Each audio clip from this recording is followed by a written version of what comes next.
Hello, everyone, and welcome to Tales of Our Times. This is a show where we discuss the stories that move us, what makes them so meaningful, and why others could or should find meaning in them as well. I'm your host, Amanda Stevens, and to tell you the truth, I made a mistake with this month's programming. Our 2-year anniversary is coming up actually at the beginning of April, but since I already received all your questions, now I figured we'd still do the mailbag for this year anyway, and have a good laugh at this little whoopsie. The point of this is for me to be able to give back to you guys in a more direct way anyway, and I think that that is still worth our time. So with that in mind, let's just get into it.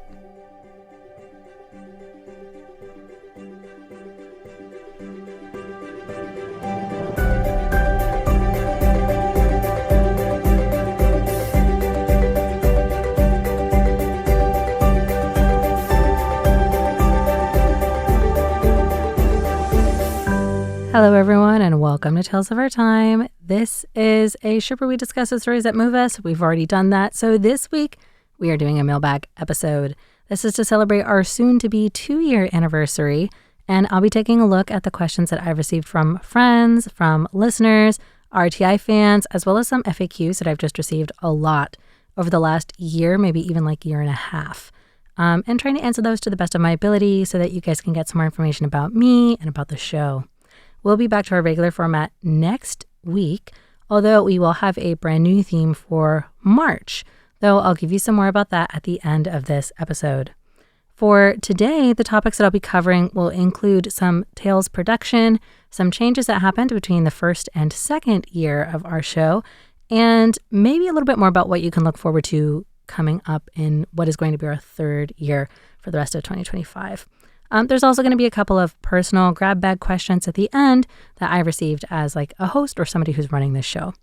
So I just kind of want to get into it. We're going to be starting with some of the frequently asked questions.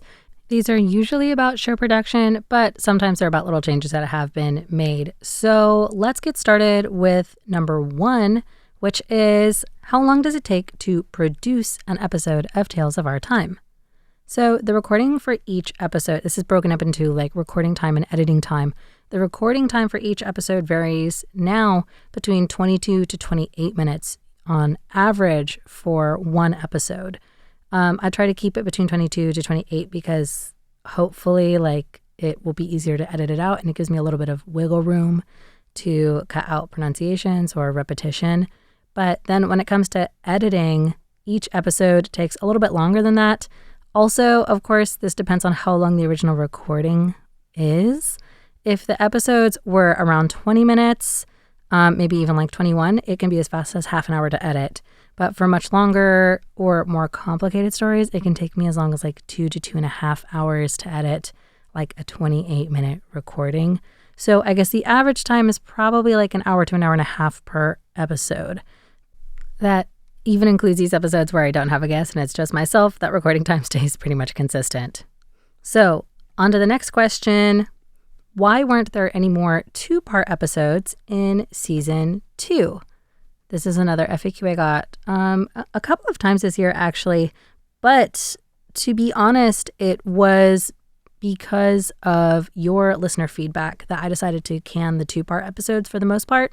I heard a few times over the last year or over that first year that it was really difficult for listeners to keep the whole conversation in mind, especially for episodes where I had split the summary and the discussion questions into 2 different episodes. So if you're listening to the discussion, it was hard to remember the summary. When you were just listening to the summary, it felt a little bit incomplete, like there wasn't enough to wrap it up.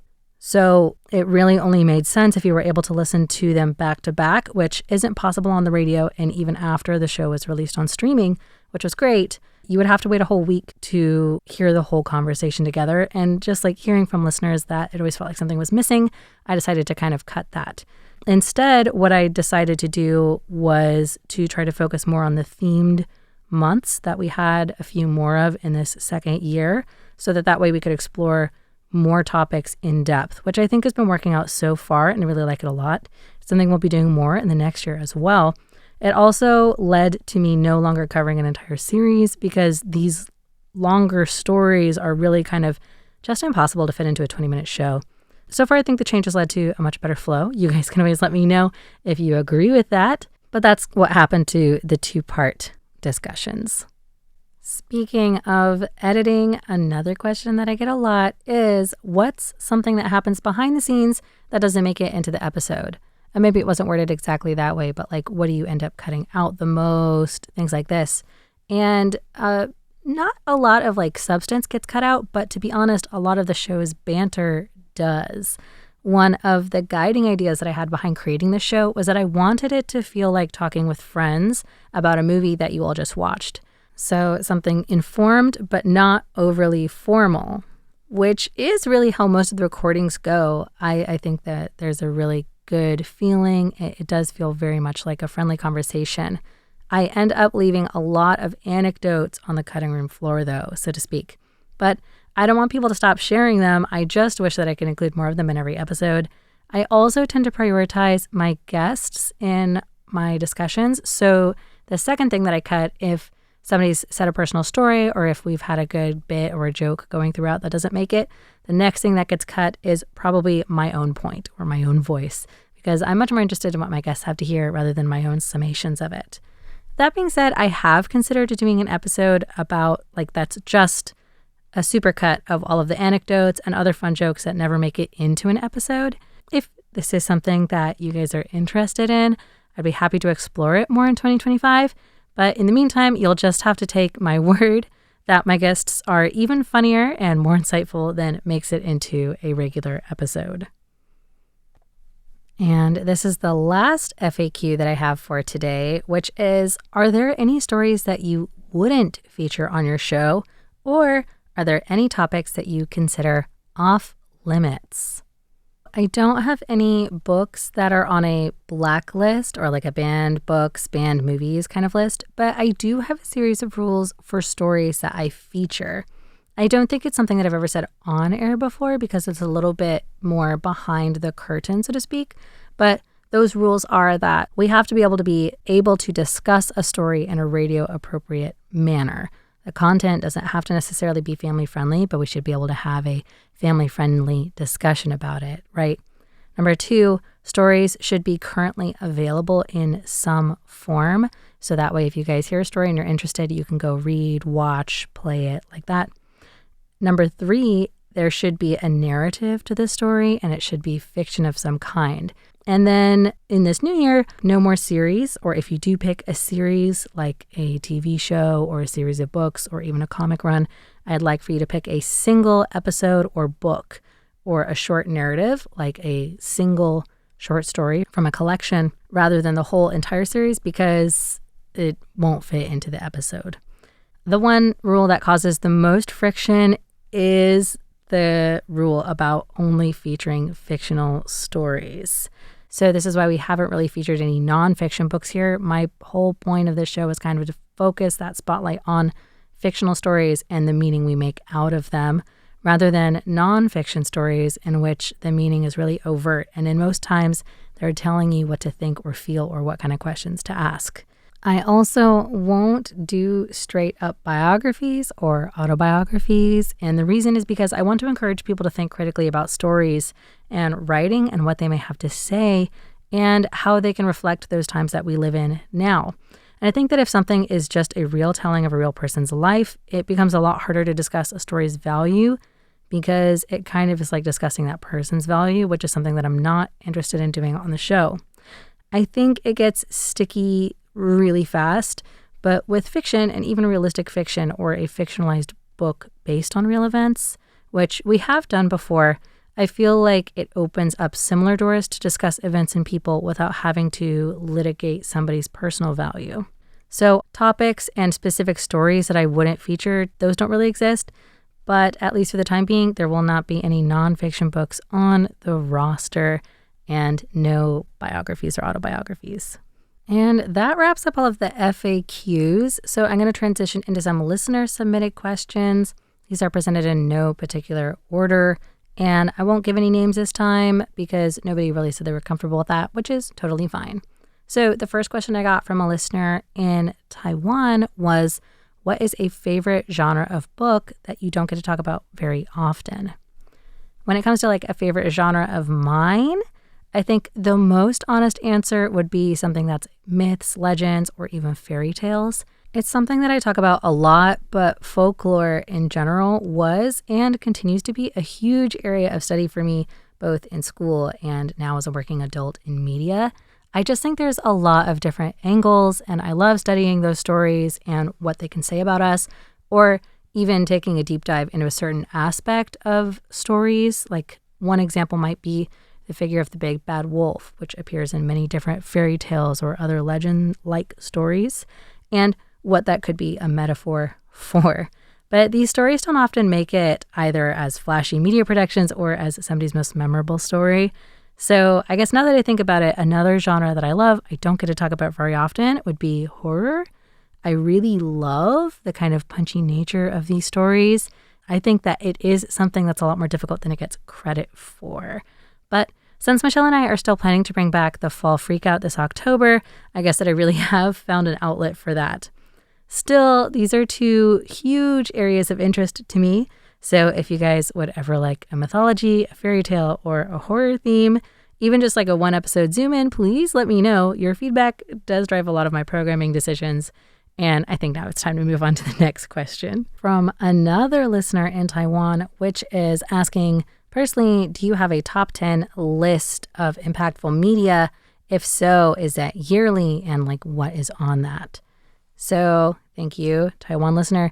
Since I spend so much time talking about and researching media, I actually found myself being a lot pickier about what I watch or read in my free time, just kind of like what I have the attention span for. So that said, I do have some media from last year that really impacted me. This is media that I watched last year, not necessarily media that was produced last year, but for streaming shows, one of the shows that I would most recommend is Blue-Eyed Samurai. It actually, I think, is from 2024, and I would give a warning that this show features the topics of sex work and sexual violence very prevalently, so that's a little like trigger warning for you. But I also think that it's not only a beautifully animated series that takes place in an interesting time period, but a really good look at the connection between gender, sexuality, and power. So even though it might be a little bit uncomfortable, I would recommend a lot of people to check it out anyway. It's also just, like I said, very eye-catching in a way that is impossible to get across in an audio medium. On a similar note, though, for streaming, I think if that style of art is something you're kind of interested in, but those trigger warnings kind of freak you out, Arcane is another really good read when it comes to, well, watch, not really read, when it comes to animated material that really explores relational dynamics. And I think at least the first season is definitely something that I consider a masterclass of writing for TV and keeping tension in a story. It has a much more steampunk kind of fantasy vibe than Blue-Eyed Samurai, and it doesn't have those same trigger warnings. As for books, ironically, I haven't been reading too many fiction or narrative-focused books myself. This last year, I read many more theory-based books, kind of on comics and literature, so I don't think they really fit into the scope of this question. But if I were to list a few of my all-time favorite books, I think I'd say Dracula by Bram Stoker, Pride and Prejudice by Jane Austen, and for a change of pace, Howl's Moving Castle by Diana Wynne Jones. Some graphic novels I really recommend would be Saga by Brian K. Vaughan and Fiona Staples, and Lore Olympus by Rachel Smith. So for all of those, of course, I would recommend checking out like a little summary of it to make sure that it doesn't contain any material triggering for you. They are all pretty different and tackle different like genres, but some of them may have themes that make you uncomfortable. And hopefully that will be enough to keep you guys set aside for a little while. I'll try to work on that list so I can come back with something more curated maybe this time next year. This question is from a listener. I'm not sure where they're from. They didn't state that, but we got it in our RTI inbox, and the question was, do you have any favorite episodes that you've done so far? I did do that the first year, and I want to circle back to it again, though, because now I have more episodes to choose from. The word favorite doesn't really fit, but I would say like I did do a few episodes that really felt like they rose to the moment. Last year in season 2, One of the most, I think, appropriate timing-wise and like content-wise episodes that I did was a takes episode where I was able to talk with the director, Ramona Diaz, about her documentary, And So It Begins. Especially if you live in the United States right now, I cannot recommend that documentary enough, but it's a little bit hard to find. So in the meantime, maybe check out that episode. Luckily, that is a two-parter, so it's not just a Tales episode, but it also ended up being on a internet-only series, RTA Studios. It's not really a single episode mostly, but those would be the two most impactful moments from season 2. Then to kind of wrap this up, I'm going to end with this question, which I got from a listener in the United States who asked, if you had to live through any of the tales you've talked about on your show, which one would you most enjoy and which one would you avoid? I actually got this question twice, which is pretty interesting because to me it seems like a really unique question, but thank you to both of the listeners who suggested this. It was a fun question. It was a lot easier for me to answer the one that I was not interested in, or the one that I would most want to avoid, which is the story I would not want to live through at all would be The Road by Cormac McCarthy.